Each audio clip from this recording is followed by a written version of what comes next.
stay with him last night, but she is worried about me staying and never leaving. What's up, you guys? My name's Nicole Pludre. Welcome to part 3 of my diary deep dive. So in that clip, I'm reading my diary and I'm talking about how my husband wanted me to move in with him, but my mother-in-law, my husband wanted me to come over and stay the night, but my mother-in-law did not want me to stay the night because she didn't want me to stay the night and never leave. And so when I watch these clips and I think back to that time, I understand why my mother-in-law didn't want me to stay the night, because I was a hot mess. I was like very unstable. I was very unpredictable. I would pop off and start screaming or crying at the littlest things because I was so up and down. I was high on meth. I was down on downers. I was high on meth. I was down on downers. And I was in psychosis a lot. I would hallucinate and see and hear things that were not there. Like probably 75% of the time I was high, I would have hallucinations and psychosis. Auditory and visual hallucinations. And so I totally understand why she didn't want me over there.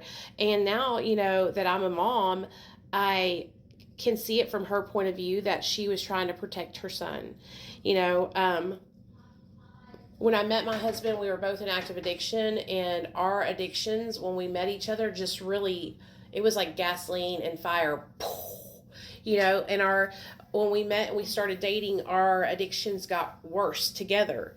And so I totally get it. And I am so grateful that I have been able to make amends and change and be a different person, because now my mother-in-law trusts me. She is, you know, doing me a favor and letting Neil and Nate stay the night with her while I'm out of town this weekend. So I know my boys are safe. She's going to be picking Nate up from school for me and taking care of the dogs. And, you know, those are things that, you know, back then would have been something that she would have never done, because she would have been so annoyed with me or just thought I was ungrateful and just a little, you know, bitch, you know, because I was a little bitch when I was high.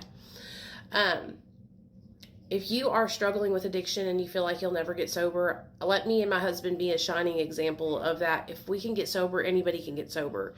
You know, we were addicted to drugs, both of us, for combined 40 years, you know. And now we have combined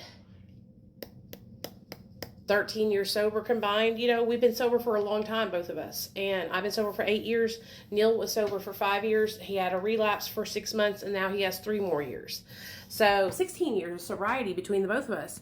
And we love recovery. We don't want to give up the life we have today.